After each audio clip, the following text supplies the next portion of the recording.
Yo, what it is, what it is, your boy DJ Mellymel, and you're now locked in for another episode of The Cage, live on YouTube and Roku TV. Man, listen, we got an exciting one for you today, because I got time today. Let's do it.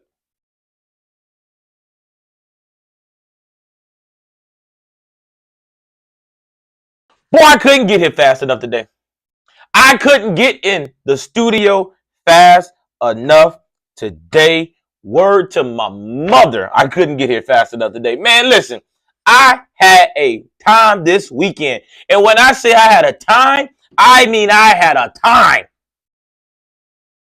Boy, I'm so aggravated. And I don't want to slip. I ain't going to say that now. I ain't. Nah, man, forget that. Listen, it's The Cage. I said what I said, and I stand on business. Now, I'm getting right on into it. I know y'all just saw the snippet earlier, right? I know y'all saw the stuff that I was putting out on YouTube. I mean, not on YouTube, but on Instagram. And I got a bunch of DMs. They like, yo, hey, chill, man. You don't really need to put that on blast. The hell I do. And I'm going to say what I'm going to say. And I dare somebody to do something about it. I dare somebody to do something about it. I ain't starting no violence. I don't want to start no drama. We ain't going to do that. But I'm just saying, and I'm serious when I say this part, right? I think a lot of people, when they see you on TV or when they see you on radio or just any public figure, I think people want to take that opportunity to go viral. They feel like if they do something to you or say something to you, they can spark an emotion out of you and get you to do something stupid, and now that'll make them bigger. I'm that guy that's going to fall for it every time. I promise you I'm going to fall for it every time. Okay? And for those that do not know what it is that I'm talking about, let me just kind of educate you and share some insight on you, right? So everybody knows that on the weekends, I love basketball, right? When I say I love basketball. And unfortunately, I can't coach because of my current situations right now with my current profession, my job, and running businesses. It's just too time consuming, right? So I love to go out on weekends, travel basketball, man, and just be a part of the atmosphere, right? And I had this one particular parent, right? And the referee, myself, was just chilling. I ain't really got nothing to say. And man, I was like, damn if you do, damn if you don't, right? This one particular parent said some very, very, very racial slurs. And I don't make no grammar, but yeah, whatever. Made some very strong racial slurs towards me, right? And you kind of like, did he just say that? And then he was like, oh, okay, let me just give you the story, right? Watch check me out. Let me just give you the story. So the game is over, and this parent approaches me, and he says, boy, emphasis on the boy, don't quit your day job. Not as in like, boy, you shouldn't quit your day job, but as in like, boy. Like, back in like the early 1700s, boy, don't quit your day job. So I turned around and I said, huh? Yeah, you heard me, boy. Don't quit your day job. So I immediately turned into ignorant mode, right? I straight ignorant. I say, who the hell are you talking to? What you got going on? Oh, pipe down, big fella. He said, and he doubled down a third time. Boy, you are terrible. Don't quit your day job. And at that point, I just immediately started to respond. I say, first of all, I don't have a day job. I own a company. I have my own radio show. That's how I make my money. I don't know about you, but that's what I do for a living. I don't clock in 9 to 5 like that, bro. So then he gonna say something back, and I say, and furthermore, why you talking about these $20 an hour? I said, it ain't $20 an hour, big fella. You got to go up on the price. It's $35, and you paying it by the money that you spend to be in this event. I appreciate you. He ain't like that. Oh, I ain't even say the race, but y'all can figure it out. But he ain't like that. Oh, he didn't like that. No, he didn't like that. So I just had to shine a little bit of light on that situation. That ain't the reason why I'm on 10 today. I'm just going through all the stories because I didn't even read the caption today. But I got time today. Sponsored by Two Brothers Mobile Auto Repair Service. Man, we appreciate your sponsorship and your support and keeping us on the airways. Man, if you haven't already, please go to their website, twobrothersmobileautorepair.com, servicing all of West Palm Beach and Palm Beach County. Why sit and wait at a dealership when we can simply come to you? That's Two Brothers Mobile Auto Repair Service. Now, Travel Basketball Horror Stories Edition, right? I talked about the situation with the guy and made the racial slurs and calling me boy and all that stuff. That was pretty, intense, right? But then the second incident, because there was three, the second incident was I had a coach approach me. You're just freaking terrible. I don't care. I don't want to talk to you anymore. The Spanish guy went on me like on 10, right? And I'm pretty good at ignoring things, right? I am really, really good at ignoring things, right? But he just kept going. And this is another thing, coaches, every coach out there. When the game is over, we don't give a crap who wins. We really, really don't. When we go to sit down, we are moved on to the next game, right? And the coaches kept going and going and going and going. And eventually I just told the coach, can you just be quiet and leave me the hell alone? Like, leave me alone. And he just kept going and kept going and kept going and kept going. But to that coach, I'm going to say this. Keep that energy next time you see me, right? Keep that energy. Now, why does DJ Mellymel got time today? Why does he want to get something off of his chest? And I hope and pray to whoever it is that you pray to, that you see this. And if you know who I'm talking about, I'm going to say respectfully, don't tag this person. If you do, it is what it is, but just don't. I don't want to name drop that person, me personally. But there's a certain individual that son was playing in a basketball game. And his son, now, let me walk you through the play here. He goes up for a layup. He makes the layup. Ball goes in the net. Ball is inbounded, and it's going the opposite direction. But after he made the layup, his momentum carried him into the bleachers. And another kid bumped into him. Now, normally, officials would call a foul if there's contact that pushes into it after the shot. But being that the ball was inbounded and going the opposite direction, and then they run into each other, and because there's another guy that's kind of going full head of steam, he was trying to stop but couldn't, and bumped into him, no call was made. Well, this parent decided to run up on me and say, if my child get hurt, I'm going to beat your mother effing behind. Huh? I'm sorry. Say that again. Mother effer, B word, N word. You heard what the F I said. I don't care about none of this basketball ish. I don't care about that radio ish. If my child get hurt, I'm going to beat your mother effing self. We can take this outside in the parking lot. So now I double down. You can't be talking to me. B word, I'm talking to your blank behind. You're short self. And that's the key word for me. Anybody know me? When you call me short, I'm on 10. I am the definition of short man syndrome. That's me all day long. So at this point, I done forgot who I was. I done forgot where I was. And I clearly, quickly remembered, oh, wait a minute. You ain't finna be the reason I lose this gig. No. And let me tell you this, but to anybody that's out there that can hear the sound of my voice, if you put your hands on me, I am calling the cops. Your ass is going to jail. I don't play those games no more. Let me tell you something. I've learned as I've matured that no one fights fair anymore. No one can really even fight.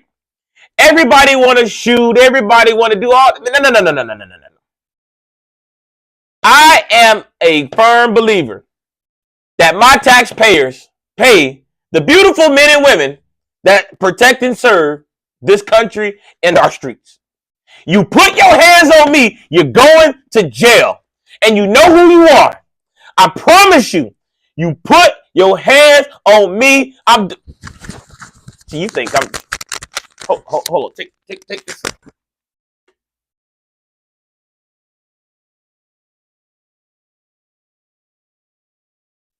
I'm calling security.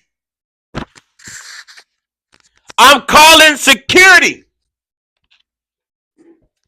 Over here breaking stuff. Security. Don't play with me. I need a commercial break.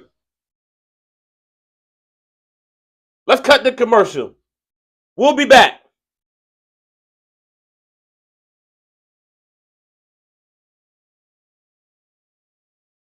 All right, what is your boy DJ Mellymel? We're back on another episode of The Cage, streaming live nationwide on Roku and YouTube. This show is sponsored by TwoBrothersMobileAutoRepair.com.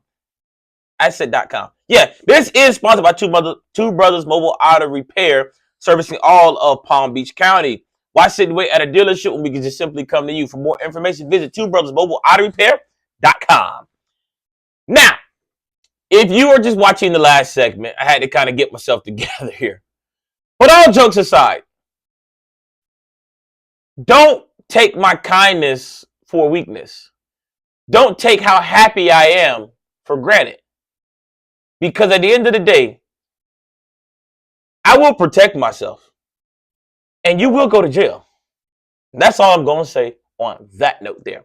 Now, let's talk about something else new. We got some more breaking news, or just say updates on this past week that just passed for basketball, man. And let me just preface my statement by saying that I am extremely proud of this young man that we're getting ready to mention and talk about. And his name is Jarret Mauvais, shooting guard, senior, class of 25, FAU high athlete, basketball player. He's a captain, a starter for the Owls. He had a record-setting performance with 50 points, 10 assists, and 12 rebounds on his senior night versus Village. And let me just say this, man. It is extremely difficult to get 20 points at the high school level, even 30, really. You got 50. And he told me the day before, he says, man, listen, it's my senior night. I'm going out with a bang. I'm trying to go for the school record of 60. I want to be top scoring in the state with 20 points a game. I'm going to just do it.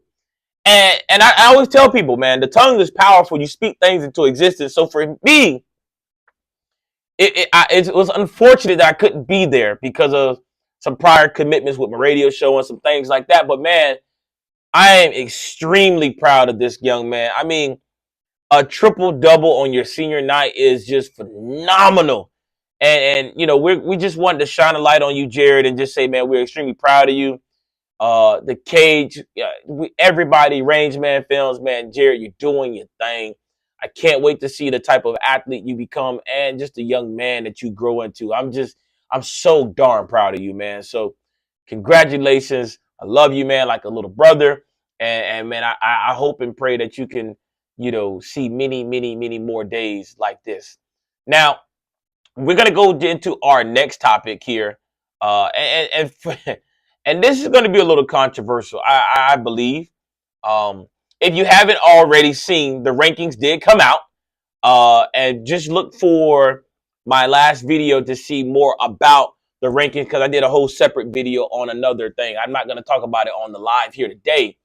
I kind of want to shift my focus from the rankings and from basketball as a whole to the postseason aspect of basketball. And here's what I mean when I say that.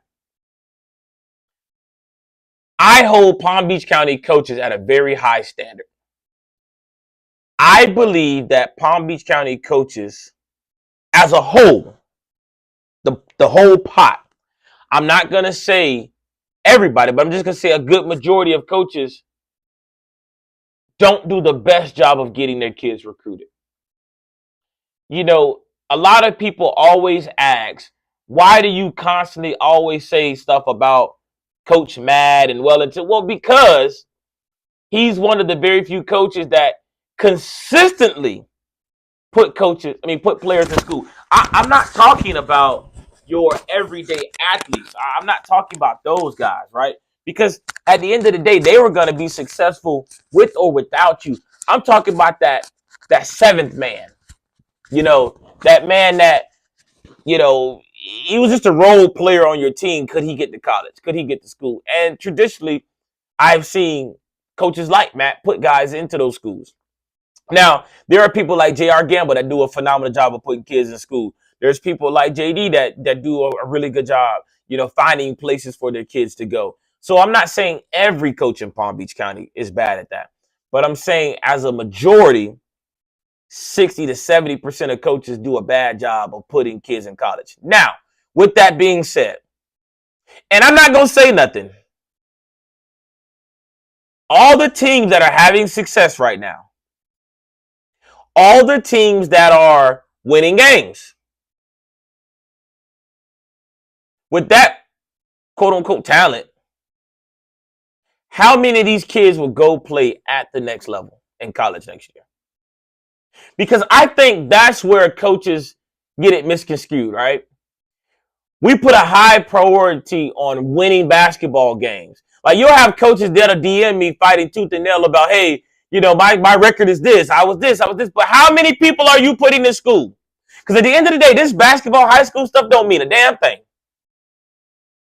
It's about changing the trajectory of these kids' lives. I'm gonna just say this. One of my biggest accomplishments, or one of my biggest flexes, is that when we were at Dwyer for our 23 state team, all of those kids went to school. 6 seniors, they all went somewhere. And if I'm keeping it a buck, our role player had the best offer, technically speaking, because he went to an NCCAA Division I school. Then you have, obviously, Blake Wilson that went to, College of Staten Island. Kyle went for football. I'm talking basketball, but Kyle did go high major Division I for football. But I'm just saying that don't get caught up in these wins and losses. How many kids are we putting in school? How many kids are going to school and getting degrees? That's what matters. So the question is, as high school basketball is wrapping up, who's going to make the title run? I think that's important. Obviously, Wellington's going to be a contender. I'm telling you, don't sleep on Dwyer. Jupiter, Fort Pierce Central, Park Vista looks tough. I mean, Gardens may make a push in the district, and we'll see how far they go from there. But I say this. The title run is great, but how many kids are going to be playing at the next level? That, to me, matters the most. Because a lot of these guys, man, I feel so bad for a lot of these athletes. Because anybody that knows me knows that I worked for a number of years as a registered scout, right? And I would help a ton of kids get in school. And I think I still want to help these kids this year. But I can't tell you how many kids, they'll come to me once they go prep or JUCO, and they're like, hey, can you help me get into a school? And oftentimes I'll do that. But, man, like, a lot of these coaches don't even film their games, man. That's why I'm. It's so tough and a lot of these guys are my peers, and I don't want to, bash them, but it's truth. It's real. It's the cage. We say what we say, and we stand on business. Don't get caught up in these wins and losses as players, man. It's all about, how do I get to the next level? How do I progress? Reggie Reinhardt, who I don't understand how, but was not considered a top player in the county, far as Sun Sentinel was concerned. But he went to a high major Division II school at Barry University. And it's playing. Elijah Freeman is playing. So it's tough to see. Coach Jason, I want to say I commend you for getting Ian the high major Division I. Because he needed that level of ball, that competition. So I'm happy to see him getting that. So it's just, man, we got to do a better job of getting our kids in school. Palm Beach County does have talent, maybe not as much as everybody else, but we have really good talent. I'm tired of seeing our kids go down south, man. So all in all, I'm gonna end with this note, man. As coaches in Palm Beach County, we need to do a better job of getting our kids to the next level and developing talent, and not recruiting. So this is the K. This is your boy DJ Mellymel, man.